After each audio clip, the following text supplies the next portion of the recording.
Good morning, everyone. Kris here with Inspired Energy. Joining me again this morning, Hartwell. Good morning, Hartwell. Good morning, Kris. Good morning, everyone. Yeah, and thank you all for being motivated to join us this morning because our topic is all about the 4 transformations, and motivation is on the top of that list. So, can you tell us a little bit about motivation and what we're going to be exploring today with it?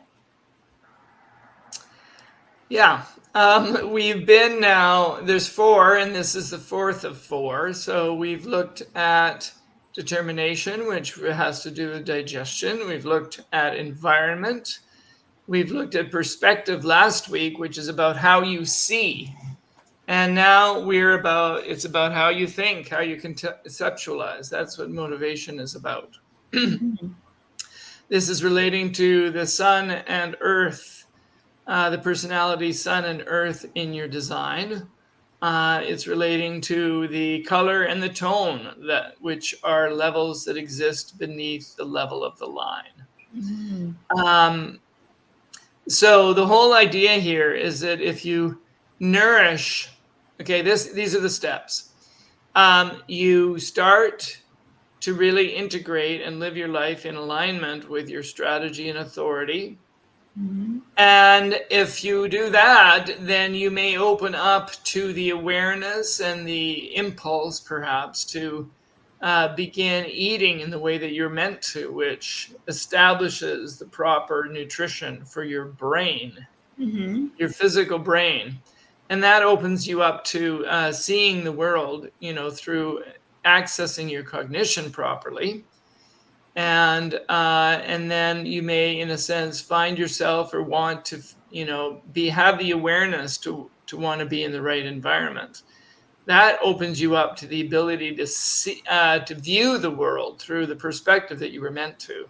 Mhm. And perhaps now that we're at motivation, to think in the way that you're actually designed to think. Mhm. So that's kind of the basis here. And when you think about this, you could think about, okay, if you've seen many, many productions of Hamlet with different actors playing, say, the role of Hamlet, what makes one stand out from another? Say you're talking about, how well the lead character, Hamlet, the actor, does. Well, the difference is what quality is brought to what quality or motivation is brought to the way they speak their lines. That Mhm. you could talk about as being the motivation. It's a Well, quality. yeah, it's like people can do the same job, but somebody who's in alignment with their design and that's their job to do, you're going to notice that over somebody else who's just, trying to do that job, right? Correct. Yeah. Yes. Mhm. So, maybe they both perform the job, from an external perspective, Mhm. was satisfactorily, but the energy of one is going to be maybe very different from another, that make in a way that's obviously better. Yeah. Um, so also, just like perspective, which we talked about in our previous video, Mhm. um, there's a binary that happens with the conscious, with perspective and motivation. And so with perspective, it was about distraction from your true perspective. Here we call it transferred motivation from your true motivation. So Mhm. as we go through these, they occur in pairs, just like before. And so we're going to Mhm. see that. Well, I think what I find exciting is that it's kind of like you're given an instruction manual on how you're meant to operate with these different transformations. So, like step by step, when you move from determination to the next one, to the next one, and then you're actually operating your system the way that you're meant to move through the world. So I find that really exciting. So Mhm. let's dive in and let's talk about the motivation and what are the 6 motivations. The 6 motivations are fear, and this is from, think about this as from 1 to 6. Mm-hmm. Fear, hope, desire, need, guilt, and innocence. Mm-hmm. So starting at the base with the, with motivation, this is fear, and it transfers to need. So keep that in mind when we get to need. These people are motivated by the unknown. So they need to lift up every rock and see what's underneath. They need to dig down until they discover whatever is meant to be discovered. They're very much natural learners. Mm-hmm. And they really want to get to the root of things, to the truth of things. So Mm-hmm. truth could be a bit of a key word for this motivation. Getting to Mm-hmm. the root of things is what is necessary there. And Well, so, I was gonna ask a question. So when we talked about this yesterday, and you were talking about the pair, right? So you were explaining that if you weren't operating in your motivation and you were mhm, operating on the one that is paired with it, then you know that you're out of balance and you're not operating the way you're designed to. So, I mean, yes, I would just suggest that everybody pay attention to what the partner for each of these is, because I found it very enlightening yesterday. Because I could see where, oh, that yeah. person's not very balanced. I think they're like this, but they were actually the opposite. So that was interesting. So, Yes, and I mean, I thought it would be, I want to give examples of that, but I want to go through what each of them are first, mhm, um, just so that, there's a sorting in the mind. mhm, So the second motivation is hope, which transfers to guilt. And we will see that when we get to guilt, it transfers to hope, just so if you're wondering mhm, how it works. So the same pair are always together. mhm, So hope is about faith. It's about hope motivation filters things to see something others can't see. That is, what is hopeful? What is the possibility? mhm, And hope is not about no, it's about knowing what you don't need to act or take responsibility. mhm, It's about letting the river flow and not trying to push that river. It's about mhm, surrendering. So these folks gain magnetism in terms of the way they think by not worrying about the end goal. mhm, Trusting and releasing the need to control things, and patience, waiting, is mhm. what lights them up. This makes me think of, so because I am hope.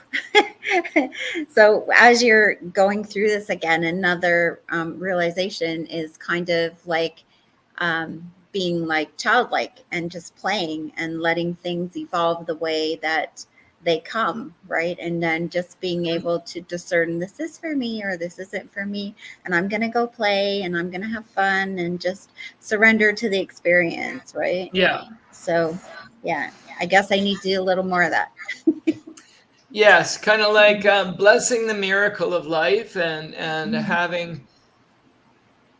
having that faith that things will turn out all right. Now, Chris and Mhm. I happen to be the opposite ones, so we make Yeah. good examples.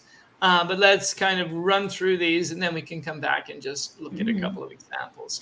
So the third level is motivation. Third motivation is desire, which transfers to innocence. Mhm. And these are often the people that have a theme around leadership. This Mhm. is about the material plane. The third line is always about the material plane. It's about organizing things, getting them to work, engaging, experiencing, exploring. It's very hands-on kind of motivation. Mhm. Um, and if you have desire, motivation, that's the way that you need to be operating. Mhm. However, often we are in our not self, and so we will catch ourselves going into the opposite. So we'll discuss that in a bit. The fourth motivation is need, which transfers to fear. So now we see the full pairing. We saw fear already. Now we're seeing need. Mm-hmm. Need is here to be motivated by what's necessary to think about what matters. Mm-hmm. They're not about digging into the details. They're about facing what is in front of them without any kind of unnecessary or extraneous detail. So, what suits the most immediate needs so you can take the next key steps. These are the kind of people, or the kind of, we see a lot of these bloggers, or Mm-hmm. Instagram accounts. What are the top 3 things you need to know? Right. That's very much of need Mm-hmm. motivation. Yeah. Um, the next motivation is guilt, which transfers to hope. These are the people that are meant to be fixing the world. They need to look at the world, and they get motivated by what needs to be fixed. They're here to think about, what needs to be fixed and how to do that, to spot the flaws and the struggles and the present alternatives, come up with Mm-hmm. solutions. So these are the people. Okay, there's a problem. I'm going to deal with that. That's kind of the way. And that's mine. So Kris and I are the opposites, hope and guilt. So the final one is innocence, transfers to desire. Mm-hmm. These are people with no agenda. They are meant to be doing their own thing, to open up, to see what is there to be seen, to live with authenticity, to live with a Mm-hmm. sense of, in a sense, an expanded view, with innocence and love. This is how they're meant to operate. Oh, yeah, So totally. let us come up with some examples now to illustrate this. Did you have any kind with something Well, you I wanted just to thought say, it was Kris? interesting when we were playing our game yesterday. um, because when we're looking at other people in our lives and we actually study human design, you can actually see when somebody's in alignment with their design and when they're not. Mm, And it's very difficult to actually pin down which one they are for motivation if they're in their not self, which I discovered yesterday. Like, and usually I was picking the opposite one, which yeah. is when they're not in balance. I get the pair, but I would pick the opposite one. So it's Yeah. interesting. Yeah. So it is, and it is interesting that you were picking the right pair. You were quite good at it. Hmm. But I mean, this really brings out the point. Most of us are living not self lives, Yeah. and so um, we're living in our transference. Now, if I use myself as an example, Hmm. I am meant to think. When I am in a sense thinking in the way that is correct for me, Hmm. then I have a natural tendency to want to find solutions to things, Hmm. to fix them. Hmm. And I feel proactive, I feel engaged in that. I feel intelligent, Hmm. and I feel like I'm somehow in alignment with myself. And it feels powerful, it feels authentic. Hmm. But my transference is hope. Hmm. So when I get into this, it'll procrastinating space, it'll just work out, or Hmm. I'm not going to worry about that because it's I don't want to be stressed, so I won't worry about it. Now Yeah. the idea here is that when I go to hope as a transference, it's Hmm. stupid hope, it's dumb hope, it's like completely ineffectual and impotent hope, which is different than if it were my true motivation. Hmm. So when we transfer to the thing, it's not the same as the good version. Yeah. It's Yeah. not the same as the good version.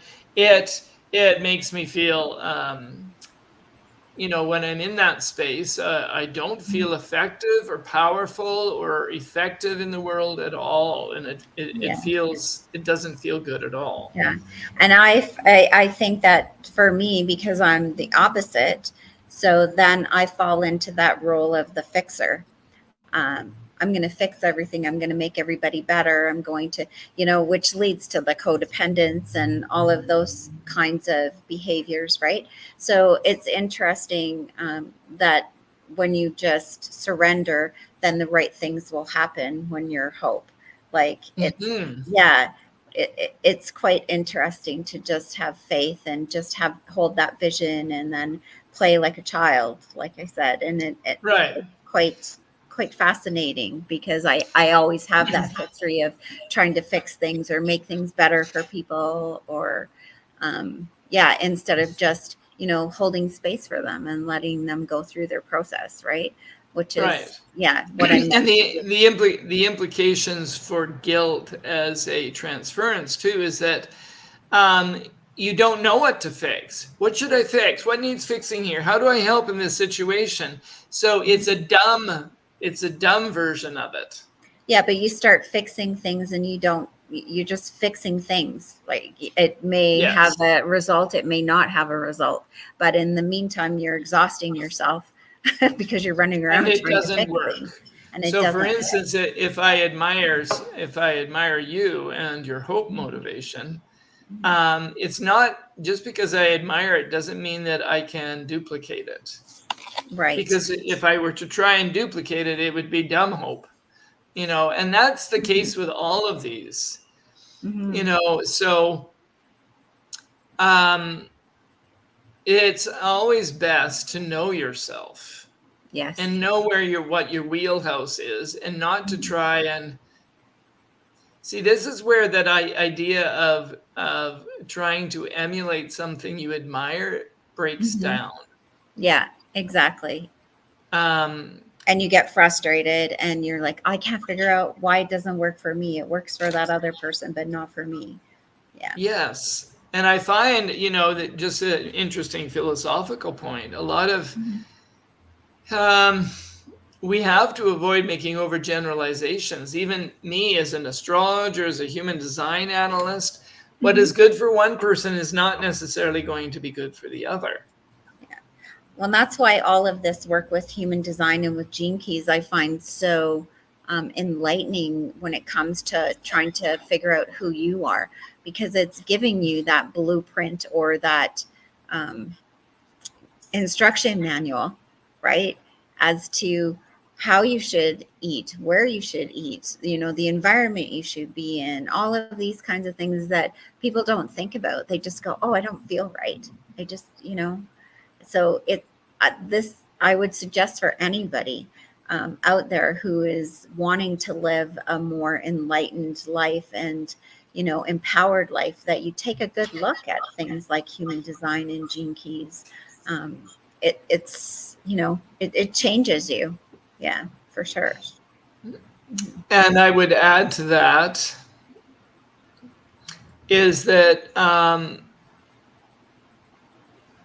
if you're here, if you Mhm. somehow get wind of human design, then it might be right for you. So Mhm. hopefully you've already encountered your strategy and authority and you're seeking to live by it, Mhm. because this information will not be useful to these.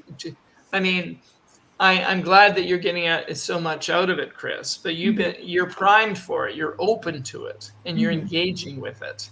Mhm. And so we cannot just, somebody new off the street couldn't come in and sort of want to know all about their transformations without ever having known about human design and then expect to get something Yeah, valuable from it. there's like stages. It's a lot of information, but yeah, exactly. Yeah. And, you have to prime yourself. So Mhm. basically, I keep harping on this because I find it so important. It was a light bulb for me.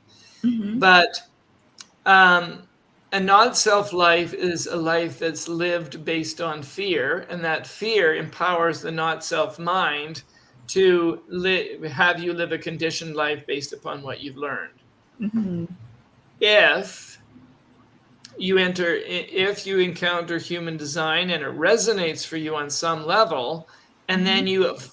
then you're introduced to your strategy and authority, that means what it really means to live based upon strategy and authority. It's saying you are learning to trust something that is built into you. You're learning to trust that if you follow it, that when you follow it, your life will go on the right trajectory. And Mm-hmm. so you are deconditioning yourself from an over reliance on the mind, which is ruled by fear. And you are learning to trust your body, to be embodied, to be in alignment with this organism that God created perfect. Mm-hmm. Yeah. So, and then once you are trusting in this innate, you're trusting in this, you're trusting in this, then it opens up the possibilities, like dominoes, one after the other. Things begin to open up for you. Yeah, you start having epiphany after epiphany, and oh, well, that's why. Yeah. So I just want to let everybody know that if you do want to go deeper, Hartwell is always here, and it's a good thing to have somebody and do these, counseling sessions even after you've done, your basic reading. Because you can ask all these kinds of questions and things. Like, I'm very lucky because you work here, so I have access to that, and Hmm. we have quite a few chats about these kinds of subjects. But like, just doing the basic reading isn't enough. Like, you really need to dive in to get more out of it. As well as then being able to do the synastry charts, where you can start to see the correlations with the members of your family or people that you work with. Because you also do this for businesses, right? Is this a good person to bring into my organization, or what will Yes. they lend to it and stuff? So, think of all the different applications that this can have for you, your business. We're You here as to help. parents, Exactly. understanding your romantic partner. Hmm. Yeah, it goes on and on. Yeah, exactly. Um, so I mean, we have the potential now to, we have the intelligence now, and through this system, to really learn to live as Hmm. ourselves and celebrate our own uniqueness. So yeah, engage with me Hmm. and we can do that. And I know I've been promising this for weeks now, but um, this is the week I do it. Put out some information about um, a bit of a discussion group that we're going to be creating in the fall. Hmm. Exactly. And if you are interested, Hartwell also has basic courses that you can give us a call here at Clair-i-tea, and we can hook you up with those. So your journey is about to begin. So we'll just say goodbye. God bless. Make sure you like and follow our channel if you want and need to get more of these little tidbits that we offer. And with that, we'll say goodbye. God bless, and see you next Wednesday.